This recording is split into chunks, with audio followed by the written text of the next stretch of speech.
The year is 1518. The sun beats down on the bustling streets of Strasbourg, a city nestled in the heart of the Holy Roman Empire, where life seems to flourish under the golden rays. Life moves at the steady pace of trade and commerce, with merchants haggling and townsfolk going about their daily routines. Yet, beneath the veneer of normalcy, a storm is brewing, a storm of a most peculiar and unsettling kind. It begins subtly, with a woman named Frau Troffea, whose name would soon be etched into the annals of history. She steps into a narrow street and begins to dance, her feet moving to a rhythm only she can hear. Her movements are erratic, her expression vacant, as if possessed by an unseen force. At first, it is an oddity, a source of amusement for passers-by who gather to watch the strange spectacle. But as the hours turn into days, Frau Troffea continues her relentless dance, her body driven by an unseen force that refuses to let her rest. Concern morphs into fear as others join her, their bodies contorting in a macabre ballet, each dancer seemingly trapped in their own nightmarish trance. The once vibrant city streets are now a stage for a chilling spectacle, a dance of madness that will forever stain the annals of history with its eerie presence. The dancing plague of 1518, as it would come to be known, is a chilling testament to the vulnerability of the human mind and the enduring power of the unknown, a mystery that continues to baffle historians and scientists to this day. The dancing plague was as perplexing as it was terrifying, a mysterious affliction that baffled both common folk and learned scholars alike. Those afflicted exhibited a range of bizarre symptoms, each more unsettling than the last. Wild, uncontrolled movements were the most obvious sign, as if the victims were puppets on invisible strings. Victims danced for hours, even days on end, with no regard for food, water, or rest, their bodies driven by an unseen force. Their faces, twisted in a grotesque parody of joy, reflected their physical and mental anguish, a haunting sight for onlookers. Some cried out in pain, begging for help, while others appeared to be in a trance-like state, oblivious to their surroundings, lost in the dance. As the days wore on, exhaustion took its toll, and the relentless dancing began to break their bodies. Bodies pushed beyond their limits began to fail, collapsing from sheer fatigue and dehydration. Still, the relentless rhythm continued, claiming more and more victims, as if the dance itself was a living entity. The plague spread with an almost supernatural swiftness, leaping from person to person, street to street, as if it had a mind of its own. Within a week, over 40 people had joined Frau Troffea's macabre dance, their numbers growing with each passing day. Panic gripped the city as the inexplicable contagion tightened its hold, leaving everyone in a state of fear and confusion. The city fathers, desperate to regain control, turned to the prevailing wisdom of the time. Physicians were consulted, but they were baffled. The symptoms defied explanation, the cause even more so. Some suggested supernatural forces were at work, while others blamed hot blood or an imbalance of humors. Desperate for a solution, the authorities took drastic measures. They hired musicians to play, believing that encouraging the afflicted to dance would somehow purge them of their ailment. Stages were erected and professional dancers were brought in to join the macabre spectacle. However, these efforts proved misguided. Instead of quelling the outbreak, they seemed to amplify it.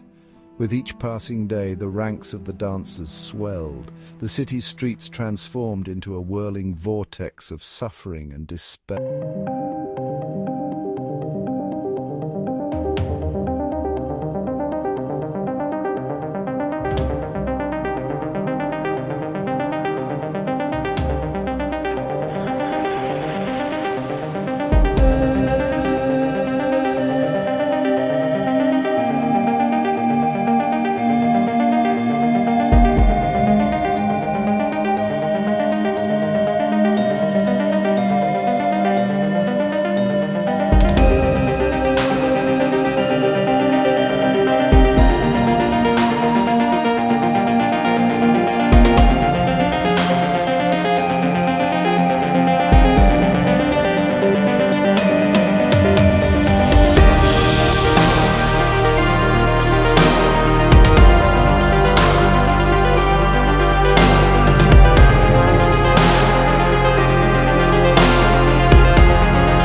symptoms. Section 5. Mass hysteria, the contagion of fear. Another prominent theory suggests that the dancing plague was a form of mass psychogenic illness, also known as mass hysteria. This theory posits that the outbreak was not caused by a physical agent, but rather by a shared psychological experience, often triggered by stress, fear, or anxiety. Life in 16th century Europe was harsh and unpredictable. Famine, disease, and religious strife were constant threats. In this context, it is conceivable that a highly contagious form of social influence fueled by fear and uncertainty could have taken root in Strasbourg. The dancing plague's rapid spread, its seemingly random nature, and the fact that it primarily affected vulnerable populations such as women and the poor, lend credence to the mass hysteria theory. Section 6. Religious fervor, dance as a spiritual outlet. The 16th century was a time of intense religious upheaval marked by significant changes and conflicts. The Protestant Reformation was challenging the authority of the Catholic Church, and religious wars raged across Europe, creating a climate of uncertainty and fear.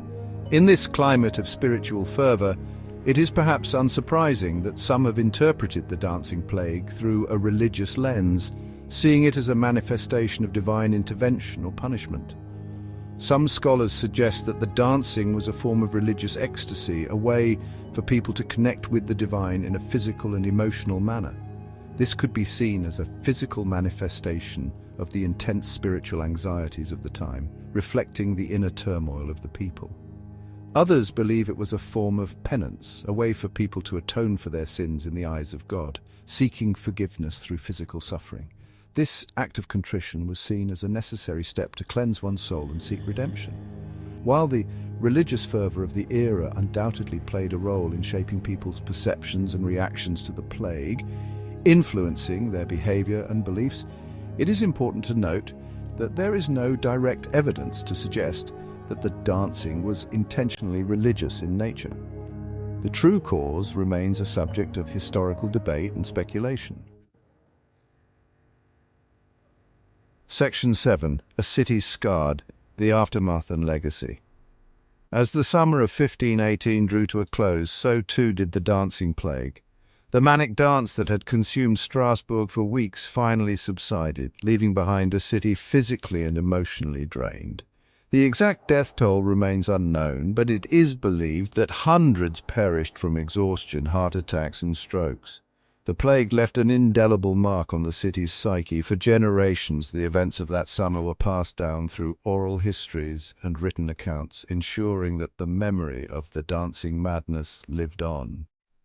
The dancing plague of 1518 serves as a stark reminder of the fragility of human sanity and the devastating power of the unknown.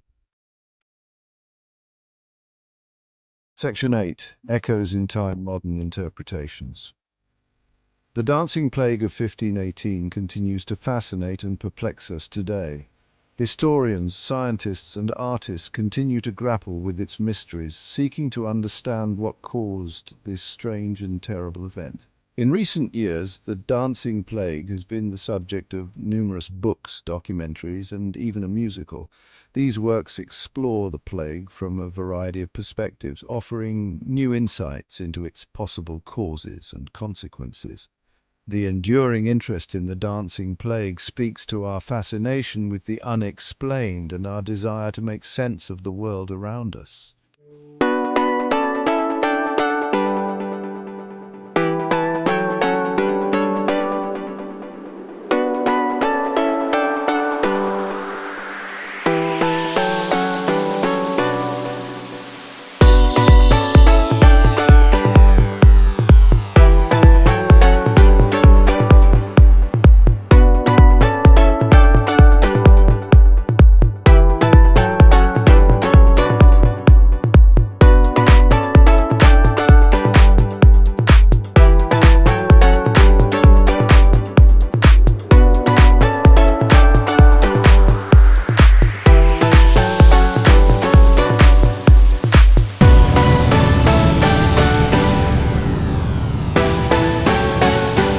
ourselves.